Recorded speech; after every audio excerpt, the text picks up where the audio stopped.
Welcome. I am Ceslie Armstrong, and this is San Antonio Profiles. I'm so thrilled. I have been wanting to have this guest on my show, Bill Schoen. He is the managing director of Silver Ventures. Of course, we're going to talk about Pearl, the importance of what they're doing at Pearl, and many other things. Welcome to San Antonio Profiles. Glad to be here. And I was just saying that I can't believe the progress and what's happened at Pearl, having grown up in San Antonio and had my uncle work there for 50 years, and it was sort of our stomping grounds running around the brewery, you know, as kiddos, and look at it now. Isn't that amazing? First, let me say that I cannot tell you how many stories we hear from folks that, you know, oh, my uncle worked there for 35 years. My grandfather was there for 40 years. It's like people, it was a family. Right. And it was an incredible history that we inherited when we took this thing over. Well, let's talk about that. First of all, tell our viewers about Silver Ventures and what you guys do. I know you're a privately held company. Privately held company formed in 1995 when Pace Foods sold to Campbell's.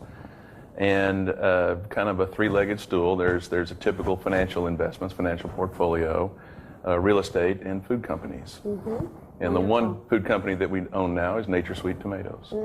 Well, tomatoes go hand in hand with where we are in Texas, that's for sure. There you go. Indeed. Well, let's talk about this because I think you made the acquisition 10 years ago? Made it 12 years ago. 12 years ago now. 2002.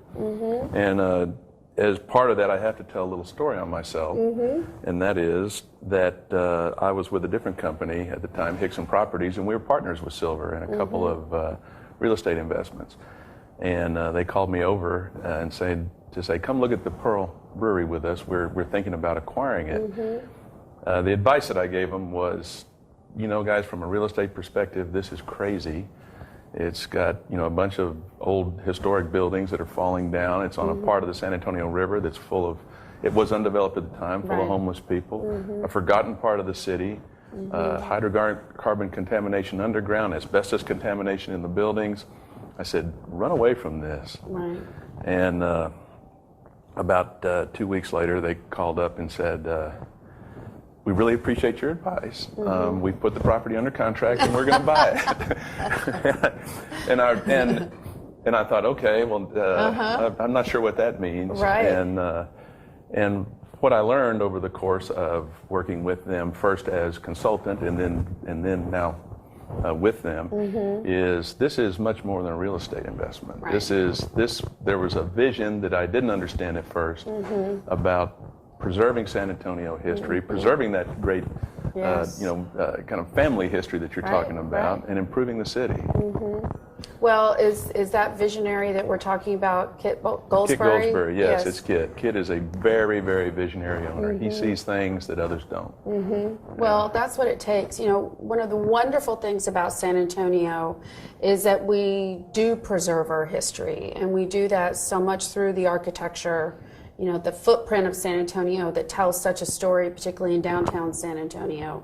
And certainly the Pearl is doing that. Let's talk about the footprint because it's quite large. And, you know, I don't think the average San Antonian even realizes what a large property this is. Yeah, the campus itself, the Pearl Brewery proper, was about 18 acres. And properties that we own around it on the west side of the river and then on Broadway, I don't even know what it is now, but it's probably approaching 30 acres in total size. That's pretty incredible. So there had to be quite a vision.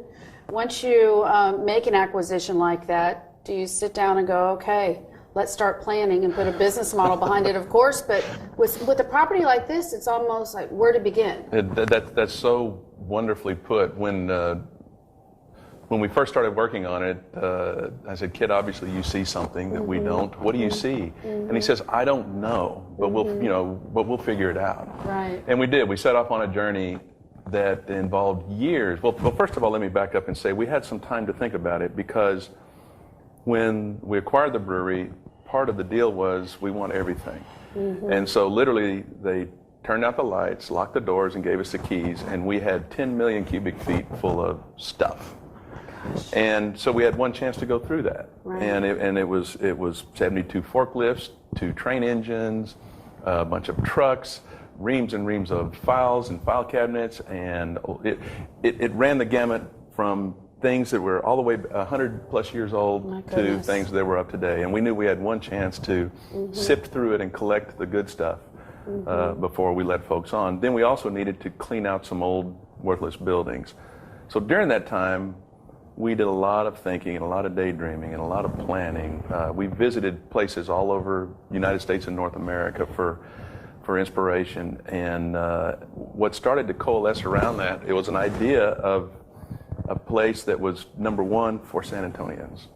Because as much as we love our visitors, and we do, we own 2 hotels here in town, and we're building another. So we love visitors. Right. As much as we love our visitors, our sense was that we'd kind of ceded the central city over to the visitors, and we'd forgotten about ourselves. Right. And so we said, let's do something at Pearl that's about San Antonians first.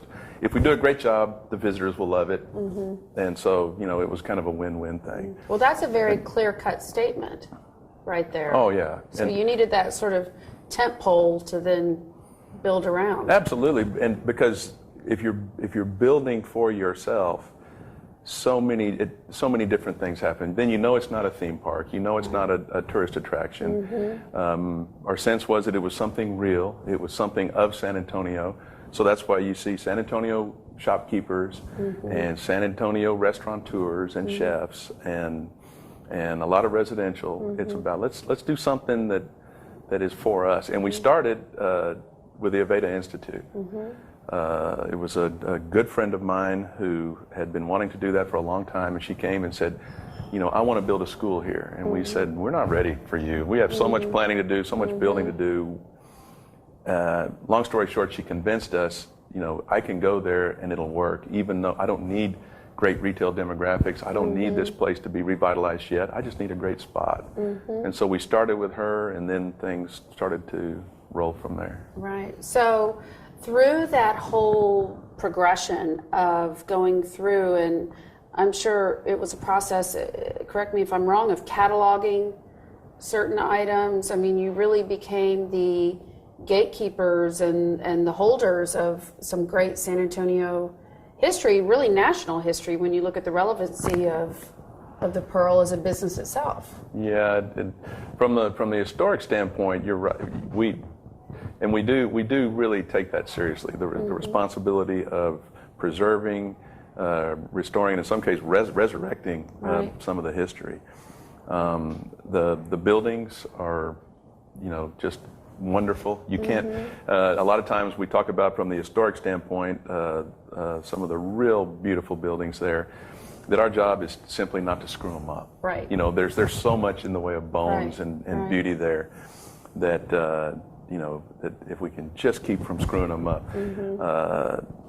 So there's a lot about the buildings. There's a lot about cataloging the history, like we had talked about a little bit before. We have every fall we have what we call an old timers reunion. It's all of the Pearl employees and their families come to get together.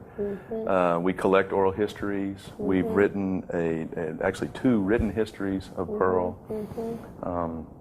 It's been a real interesting and fun journey from the historic perspective. One other thing that we do that's a lot of fun is, like I mentioned, we had all this junk that we collected. Right.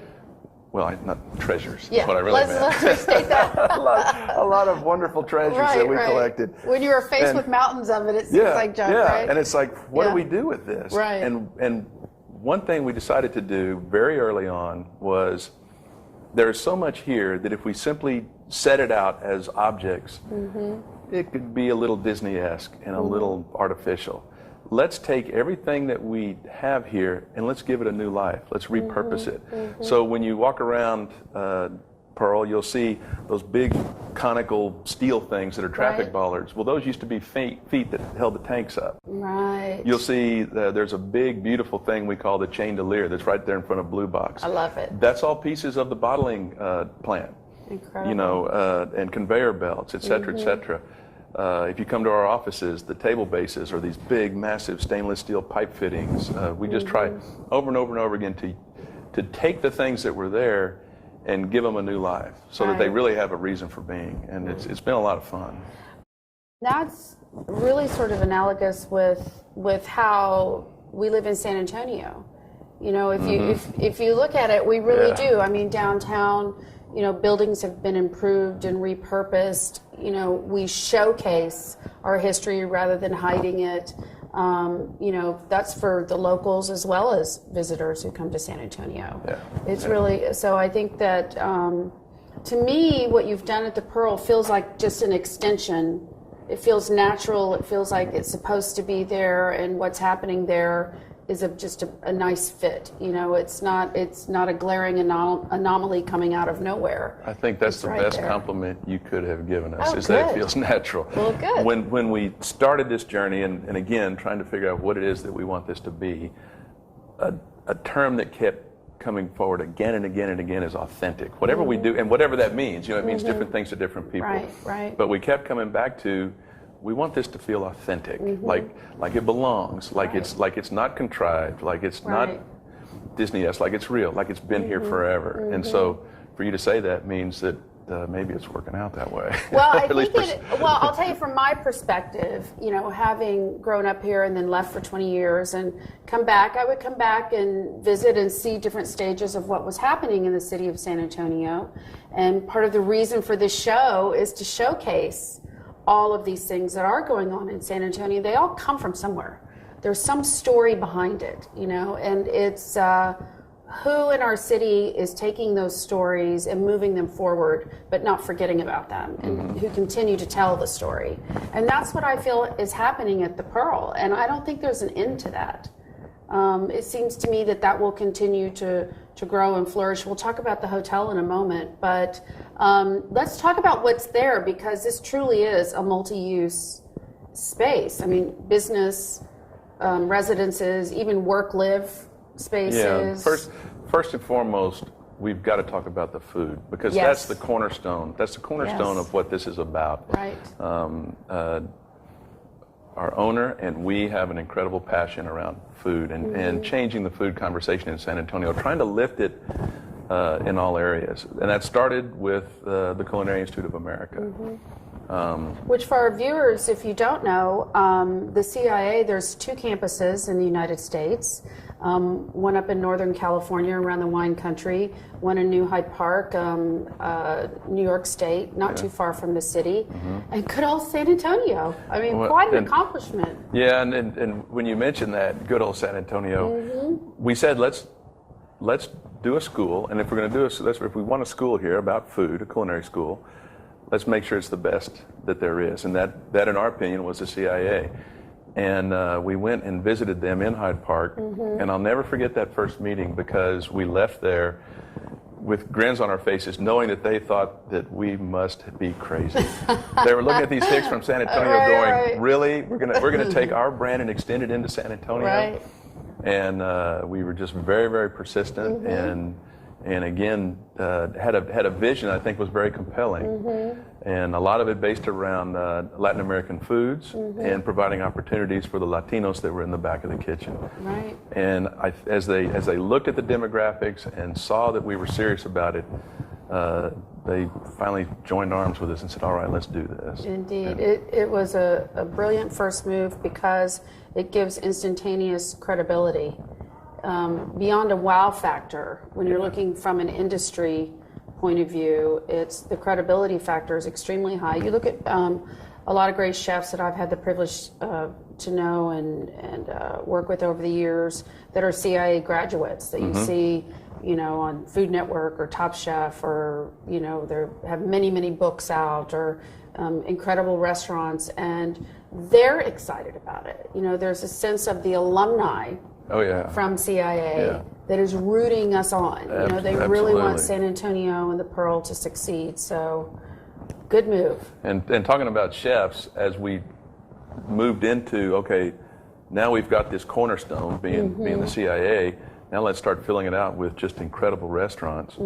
That was something else that we did, was started to look to CIA chefs and others that were not trained there. In many cases, chefs that didn't have restaurants, but that had dreams of owning restaurants, and said, we love what you do. We think you're incredibly talented. Let us provide a platform for you to fulfill your dreams. And it's starting to work out, and it's what I love about that, you talk about public reception, you read over and over and over again the reference to Pearl being a culinary destination, and San Antonio, yes, by extension, being a culinary destination. It's like, oh my gosh, this is really becoming real. Well, I'll give you a real-time example of that. So Thursday night I was at Cured, Steve McHugh's new place. Brought a producer and journalist friend in from London, and we had a big party there, and it was just fantastic. And of course, Steve is a genius in my opinion, and in many's, especially if you like meat and you like smoked meat and you like good food. But the elevation of what would be considered sort of this barbecue natural thing you would expect in this part of Texas has been elevated to a whole new level. And you're there in this historic building with the rustic walls, and you realize, and the beautiful beams, and you realize that you feel like you're sitting in the original brewery buildings there. So that was quite an experience. And I will tell you that while we were there were 4 other chefs from other restaurants that are not in the Pearl that were there. They were all hanging out. They were having fun. They were rooting Steve on. So, you don't necessarily see that in New York and LA and Chicago, but I do see that here in San Antonio. It feels like a gathering place over there. And in San Antonio, and especially at Pearl, the feedback I get from the chefs is that it's an incredibly collaborative environment where they're not competitive with one another. Yes, they each have their own restaurants and their own businesses, but I really do feel, and I hear this from them, that they want one another to succeed. It's and true. so they're like helping each other out, mentoring one another, helping each other with questions or issues, stuff like that. Yeah. Well, you've provided the space and really the room for them to do that. Now let's talk about shopping, because there's some great shopping at the Pearl, and it's very unique and diverse, too. Yeah, and very, again, starting with a San Antonio base, Melissa Guerra, Dos Carolinas, and then expanding regionally. Leah Lena is originally from Austin. 10,000 Villages, a little more regional than the others, but still very, very local. Who am I leaving out? Well, there's a lot there. There's a lot to go for over there. Cut that out. Yeah, no, there's a lot. There's a lot of shopping at the Pearl. If I forget somebody, they're going to. Lily's Shoes. Lily's Shoes. Lily's is Shoes there. is yes, there. A frequent flyer at Lily's right here. Are you? Oh, indeed. But you can't help yourself. It's like a candy. It's like a candy shop right there for us ladies. But the retailers that are there seem to be very, vested. They're very proud to be at the Pearl. It's become a calling card for them. Of course, they have the benefit, which is very, very smart marketing, of the culinary diners. The destination of the students, everybody that's there for culinary. It's interesting when you say very vested. Pearl, unlike what I would call a normal shopping center or development, it's kind of developed as a community. Yes. And you see that in the shopkeepers, you see it in the restaurateurs, the residents that are there. It's kind of becoming close knit. Yes. There's a real community vibe to it. Feels good. Well, and that will of course continue to evolve as more and more people are moving in and around, and as you're adding more restaurants. So what is on the slate? Do you have room for any more restaurants? We better, because we've got 2 more under development right now. Can you give us a hint, a sneak peek at anything going on? Yeah, we can give you a sneak. Okay. They're both going to be within the hotel. Right. Which is being built in the brew house in the old historic Cellars buildings, with an addition out there by the amphitheater, by the river. And so first, let me touch on that. Yes. The hotel is going to be 146 rooms, operated by Kempton. And it's called Hotel Pearl. Hotel Pearl. Right. And so and it's going to be breathtaking. It's Well, literally now, going to take your breath away. I got a little sneak from Kelly when I first came back, and she told me that that this is one of the only, and tell me if I've got the facts correct, it's one of the only Kemptons and what a great hotel chain. We love them. But and very female friendly. They have a lot of female executives, and they're real visionaries themselves. So it's a good partnership for y'all. Yeah. But that it's really a collaboration, and they don't usually do that. Is that correct? In the design and development. It's when we approached them, we said we want to work with you. You know, we kind of did an extensive vetting process about what hotel operators could do this thing that we're trying to do. And we said, well, we want something that's a throwback, and that is we want to do a hotel. We would like to have a hotel that is similar to the way hotels were back in the day when they were centers of commerce and centers of business and places where people went to meet to close business deals and places where folks celebrated, you know, lifetime milestones. Not so much a place where you go to check in and check out and go to meetings. And we said, as part of that, because of our food focus, we really want to reinvent the wheel from a food perspective. We think that there's many parts of the food aspects of the hotel business that are not as good as they could be, and we'd like to consider how that's done and hopefully improve it. And they at first kind of questioned us and said, you know, well, in the mini bars there must be Diet Cokes and M&Ms because that's our top sellers. Right. And we said, and we want to challenge that because maybe they're the top sellers because nothing better is being offered. Right. And so they looked at us quizzically, and after a while, from the CEO all the way down, they said, "You know what? This sounds fun. Let's do it." Good. So yeah, it's been a great partnership. So where are we at now on the progress of the project, and when will it be open? We've been under construction for over a year now, and scheduled to be open by the end of the year. It has been an incredible challenge, to say the least, because we're dealing with buildings that date from 1894 to 1948. 8 separate historic buildings, all with different structural systems, floor levels, wall systems, knitting them all back together and getting them to the point where they're all healthy and happy again, and then adding another building onto it. It's been a challenge, but we'll be done by the end of the year. And within that, there will be a hotel restaurant, chef-driven. I was working on the concept and the menu right now.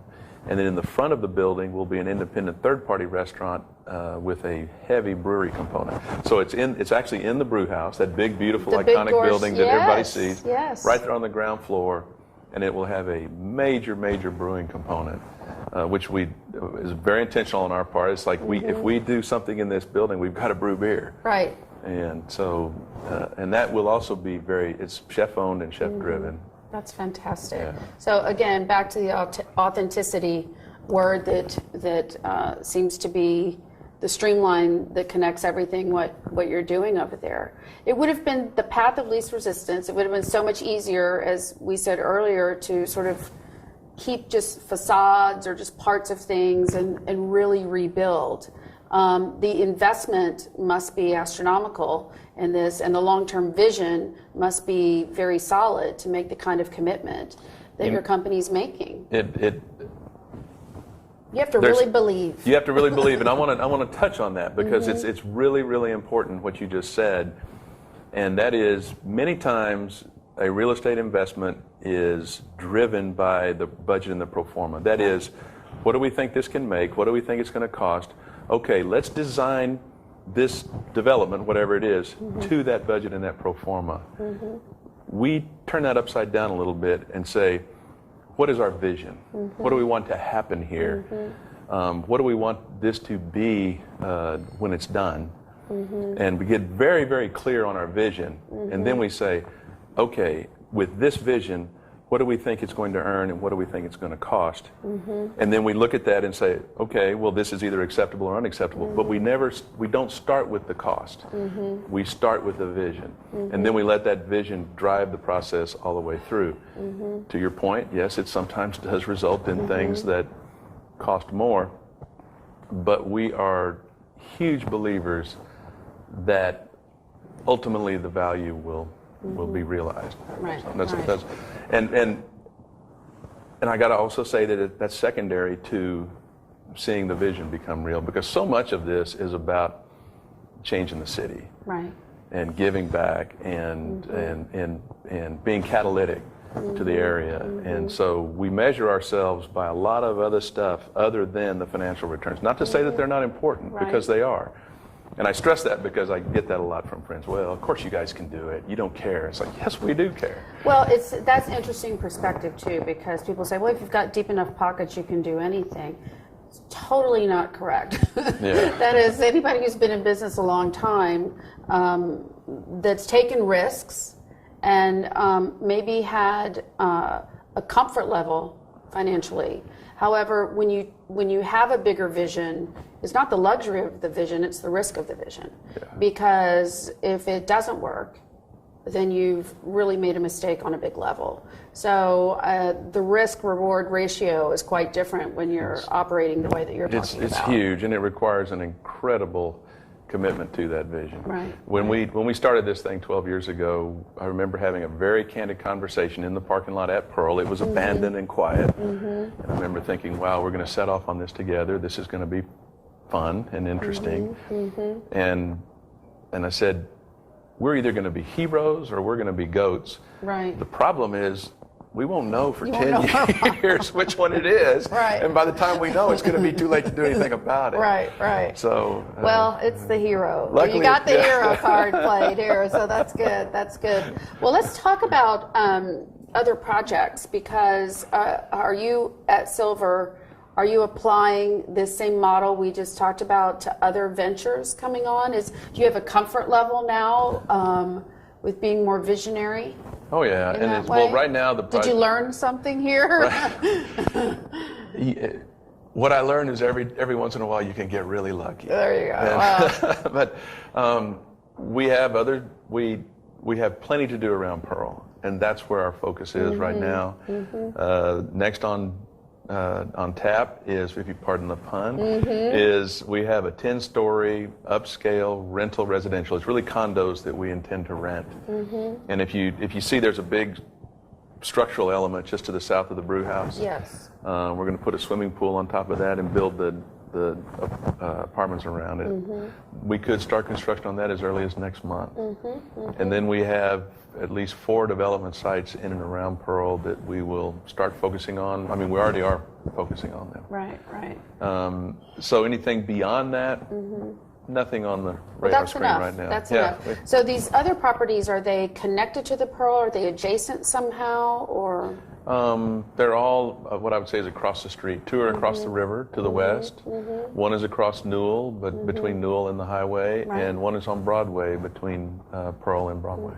So for our viewers who aren't very familiar with the Broadway reach, and we've got a lot of reaches. We've got a Mission reach and a Broadway reach. The museum reach. The museum reach, and so on. So let's talk about that, because the reason why a lot of buildings, since 1894, I think was the founding of Pearl, were built in and around the river. If you look at Gunther and Pioneer, the river was actually used. There was a reason for it. It wasn't for aesthetic reasons. So that was very important.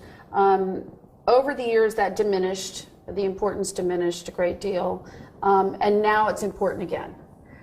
So the investment that's been made by the citizens of San Antonio and Bexar County, and the great risks too that are some of our politicians, not all of them though, have taken to really get behind expanding the river, had to be of key importance to your company. Very much so, and it was Phil Hardberger and Nelson Wolff, really, the two of them really started that push to make these river improvements. And again, I believe in their mind it was along the same lines as we, and that is, this is for San Antonians. The river bend is a wonderful visitor destination. The length of the river from Pearl down to Mission Espada, that's really for San Antonians. And what you're seeing now is, yes, there's a couple of hotels there, but what you're mainly seeing is residential, hiking, biking. It's it's our part of the river. Yes, that's very true. But when you're down there, you see, recently I had visitors, and again, who said, "Oh, there's people walking dogs, there's people jogging, there's people biking. Where are these people coming from?" It's this idea that we do live downtown, like a lot of great iconic cities. You look at Chicago, you look at Los Angeles, starting about really as of 10 years ago. I think the grocery store that went in down there was maybe 6 or 7 years ago, which always tends to be, if you can buy food and you can get gasoline near where you live, right. poof, it's a neighborhood. There you go. So it's more complicated than that, but that's important to residents. It means that people can sustain themselves in the space that they're in their neighborhoods, rather than just drop in and visit. We see this happening in downtown San Antonio, along with the development of Hemisphere Park. There are some things in common with great cities across not only the United States, but across the world. One of them is to have a great city park. Is a huge, like huge we catalyst. like to say at Hemisphere. I'm also involved in Hemisphere. Right. And like we like to say there is great cities have great downtowns, Exactly. and great downtowns have great urban parks. It's exactly true, and thank you, because that's just where I'm going with that. But it is true, and the comparison, I think that it's going to draw us into, as a city, into these other great destinations. Was that part of the design? Did you know that 12 years ago, or were you trying to push and lead the charge as well? And this gets to something else, and you've heard Graham Weston say it, you've heard Mayor Castro say it, and many others, and that is that there's many of us in positions of leadership and influence that want San Antonio to be a place that bright, creative young people want to choose, want to select. Right. And many of us, I'm being one of them, would love for it to be a place where our children chose to come home to. Right. I have a son who lives in Seattle. I have a daughter who lives in Houston. Both of them kind of look at San Antonio and oh, it's cute. It's where I grew up. Right. But I'm not sure it holds a place for me. Right. And so we believe that a really bright, urban, dense, exciting downtown living experience, central city living experience, is what they're looking for. And so that's a lot of what this is about. It truly is. Yeah. Now let's talk about the infrastructure, because San Antonio is unusual right now, and especially since 2008 in our economy in the United States, in that you see lots of cranes everywhere, lots of stuff being built, which is a blessing and a wonderful, wonderful thing. Do you think that overall, as a city outside of downtown, that we'll see this kind of growth that's been experienced the last 4, 5, 6 years? That's hard to say. And let me make a point when you say outside of downtown. When I'm focused on the central city, it's because what I and we are passionate about. Right. And I'm focused on doing something for San Antonians is because it's what I'm passionate about.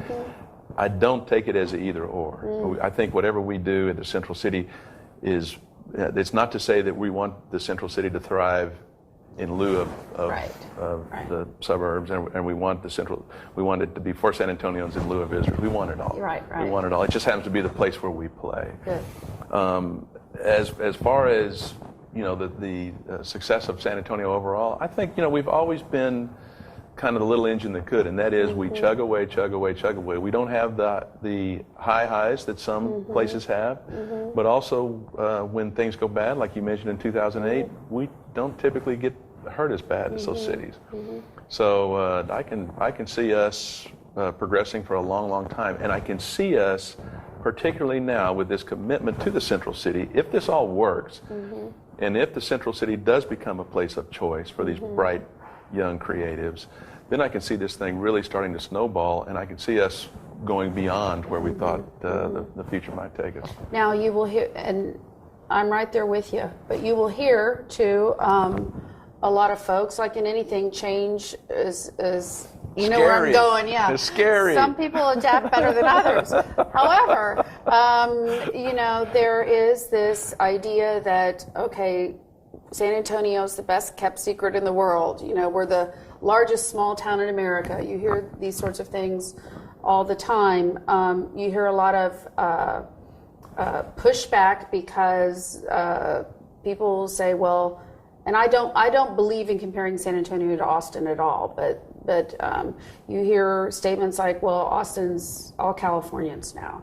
You know, how do we keep San Antonio authentic to the culture of San Antonio? I actually hear that from my Austin friends, that it's, man, we're full of Californians. You do hear it. That's where you hear it from. Right.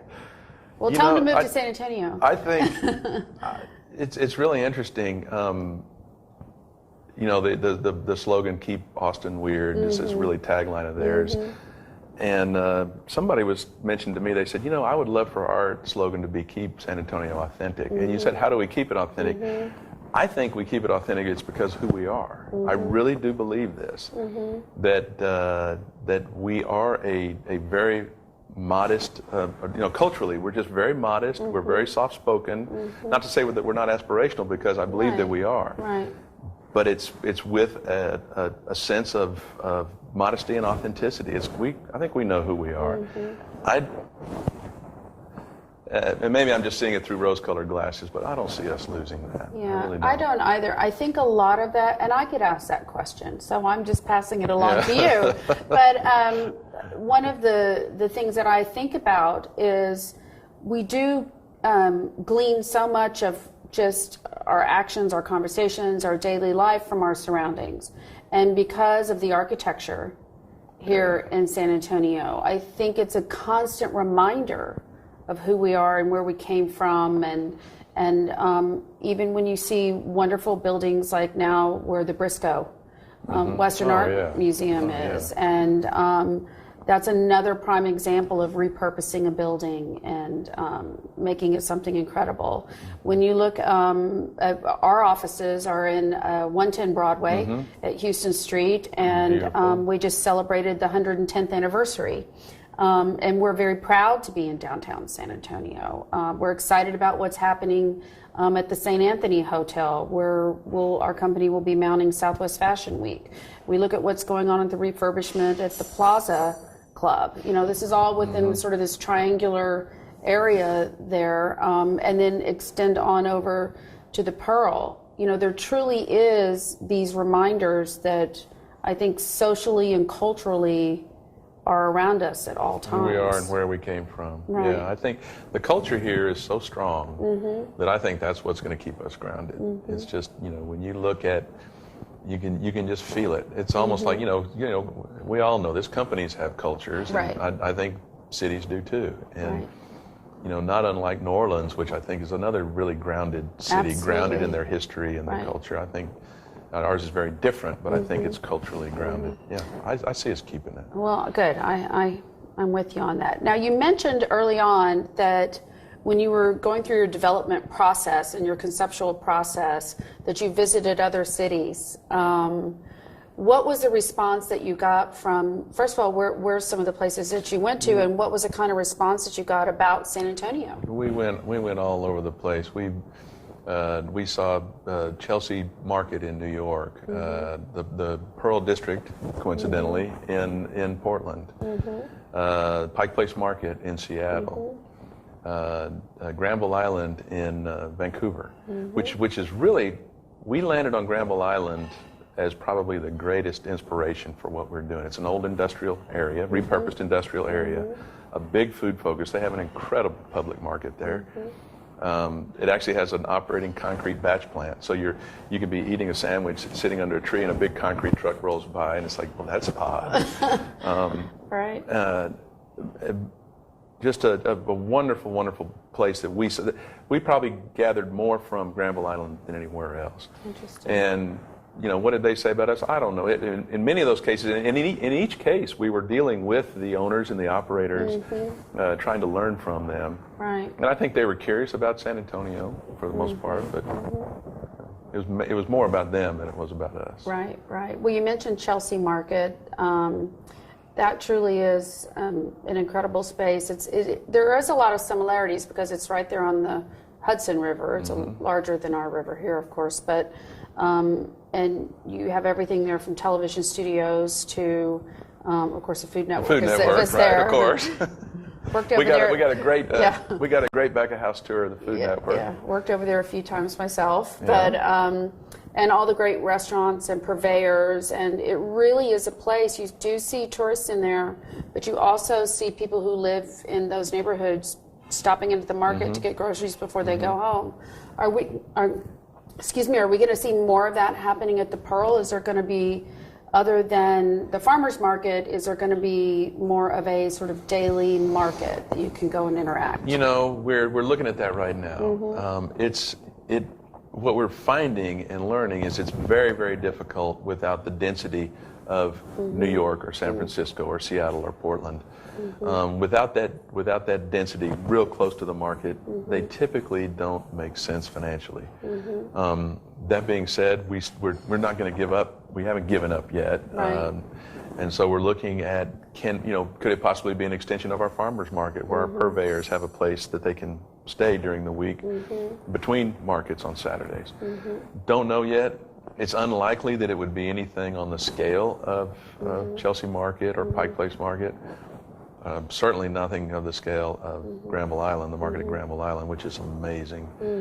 But it could be something. And the other thing is, this is going to change over time. Right. So as this area does start to grow and become more dense and become more populated, at some point it might make sense to have a market, maybe on a smaller scale. But so don't know. Right. Now, with Pearl being a destination, but also being a brand, are you forward-looking with brand extensions of Pearl? You mentioned this, you know where I'm going. You mentioned this great brew pub or brew house or whatever it's going to be. You know, are we going to see Pearl as a beverage again?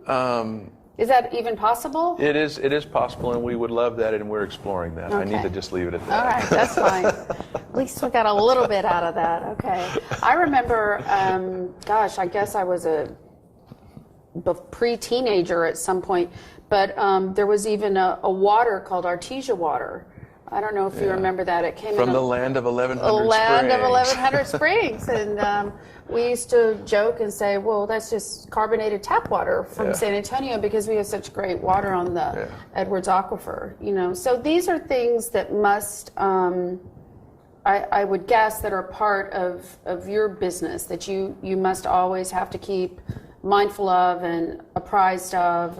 What's going on with the Edwards Aquifer, what's happening with our drought that we're still experiencing. And we do keep tabs on that. A big part of what came with the Pearl when we acquired it were water rights, significant water rights, and so there's possibilities for that. Okay. Don't know what they might be. And touching on the land of 1100 Springs, if you look at the turning basin there and all the waterfalls, those were inspired by the old commercials, Right. the land of 1100 Springs commercials. Right. Who can forget them? I mean. Right, exactly. Well, so another thing that's terrific, of course, is the Pearl Stable. Let's talk about that. They're so historic, so many great events that happen in there. Explain to our viewers what that is, because it's quite impressive. It was built in 1894, and because the brewery, back then there were no cars. They had to get the beer out somehow. It was all carried on carts, pulled by horses. So it truly was a stable.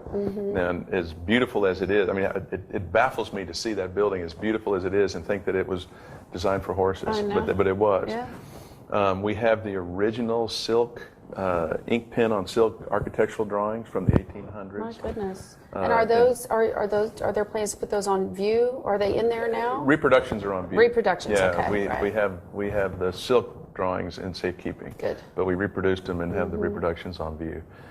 When we took Pearl over, the stable had been converted to the Jersey Lily. Obviously, they don't need it for horses anymore. And if you remember the Jersey Lily, it was kind of cheesy, and the carpet was torn up, and it had red velvet wallpaper. It looked like a bad movie set. It looked like a bad movie set, and it was rented out 2 years out. Yeah. And we took it over, and there was all these. It was like, oh my gosh, people! This thing is a mess, and people they're dying to be here. And so, as part of that conversation about what can Pearl be, recognizing that it was in an area that needed to be reborn, we started to think about, okay, what could be here that doesn't really require great demographics? And one of those things was a meeting place. So we said, okay, if people were loving being there in the condition that it was, what if we completely renovated it and did it again, only better? And so that's what inspired us. And I've got to tell you a story about this because it's one of those aha moments. We had designed the building with a ceiling. And of course, you got to house all of your air conditioning, your fire sprinkler pipes, your audio visual, your lighting. It's got to be somewhere, right? And typically you would put that in a ceiling.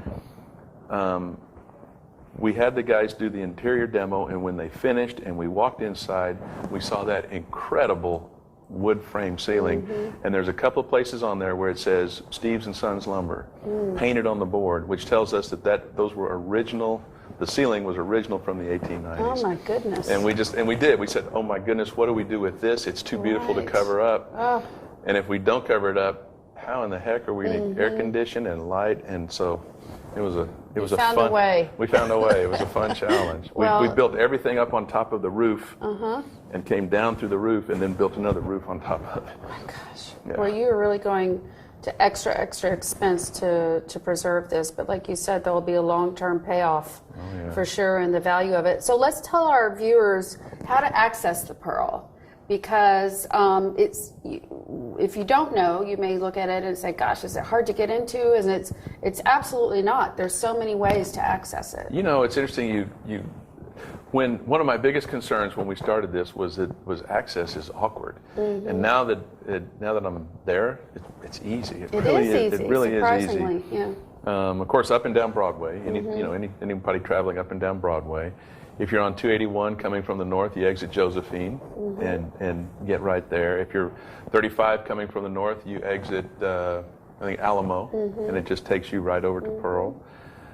Coming from south on I-35, you take the Broadway exit, or actually it's a 281 exit, but then it has a Broadway, a secondary Broadway exit. So you just all around there, anywhere, you can just about exit anywhere. And when I'm coming from 281 south, there's a couple of ways to do it. The easiest way that I've found is I go up to Mulberry and look back, and then exit Joseph. Yeah, super easy. Yeah, That's how I come through. Very, very easy. And then also on Riverboat. On the boat, yeah. Let's talk about that. Thanks to Mayor too. Lila Cockrell. There we go. The water at the river in front of Pearl is 9 feet higher than it is downtown. Oh, I didn't know that. And the way that the riverboats get there is through a lock and dam system. Interesting. Kind of like the Panama Canal. Right. That was almost value engineered out of the museum reach improvements. And Lila Cockrell simply would not have it. I mean, she put her foot down, and I'm so glad she did, because the boats there give it a real great feel. It does. If you want a really interesting way to access the Pearl and have a great time, of course you can do that. Another great program downtown are the B-bikes, I think they're called. B-cycles. B-cycles, right. And I know there's all over the Pearl you can access those. We're big B-cycle fans. We're working with them right now on 2 new locations at and around Pearl. Pearl is Blue Star is the #1 location because everybody's riding the bikes down the museum reach. I mean the Mission Reach. The Mission Reach, yeah. And Pearl is #2. Awesome. And when we finish the hotel in this adjacent residential project I was talking about, we're going to have a beautiful parking plaza right there in front. And that's where we're going to put the new B-cycle station. And I'm really hoping that with that kind of critical mass, maybe we can jump to #1 on the B-cycle side. All right, that's a big goal here in San Antonio. That's for sure, absolutely. Well, I know that there are maps there. There's tours that happen. You have the amphitheater. Elizabeth and her group are always producing incredible events and all sorts of things going down there. Would you recommend that if you want to go to the Pearl, just show up? Absolutely, just show up. And to get a sense of what's happening, you go to @pearl.com, and it will, like you mentioned, there's the HLA concert series that's fixing to fire up for the spring series here in a week or two. The paella cook-off. Paella is coming. Meatopia. There's a summer movie series. So yeah, there's a whole bunch, and it's all on our website. That's terrific. So at pearl.com. At pearl.com. Okay, so tell us one more time, when is the estimated completion of the hotel? Because that's going to be a biggie. Right around year end. And you notice that I'll always say it's scheduled to be finished. There we go. We won't hold you to it, but we want to start getting excited about it. So you have to around the end of the year. Yeah. Well, wonderful. Well, thank you, Bill. Knock really, on wood. This is terrific. Your exuberance and excitement about San Antonio is so important to everyone here, and we're very fortunate that that you actually did get on board. Yeah. So let's go back where we started. I actually saw the light. You actually saw the light. So there must be an interesting story behind how that happened. Well, there is an interesting story, and that is I had been at Hickson Properties for 13 years, and the more that I saw what Pearl was about and the vision that was starting to coalesce, the more I became attracted to it. And I have a wonderful, wonderful photographer friend out in West Texas named James Evans. We're sitting on the porch of his home, getting ready to go on a bike ride. And I was talking to him about the allure of Pearl. And I said, I've been at this place for 13 years. They're the most wonderful family you've ever been, yet I'm feeling this attraction. And he, like the princess and the pea, he stuck this pea down under the mattress, and he said, what do you want your legacy to be? And it's like, oh my gosh. And that just bugged me and the more that I thought of that, and the more that I saw what Kit and Silver Ventures had in mind for San Antonio, the more I said, oh my gosh, I want to be a part of that. That just looks fun. Right. And it's so fun to talk about it now. So now that it actually is a success. Yes, This might have been a very different conversation. Might have been, but it isn't. And that's what really matters. And what an incredible legacy. And it's not over yet. What a whole lot more to look forward to. Bill, thank you for sharing. You have to come back and let us know as things are changing and progressing, and keep our viewers informed. Well, thank you for having me. Absolutely. It's been a pleasure. Awesome. And of course, that is Bill Schoen. This is San Antonio Profiles. I'm Ceslie Armstrong, and join us next time.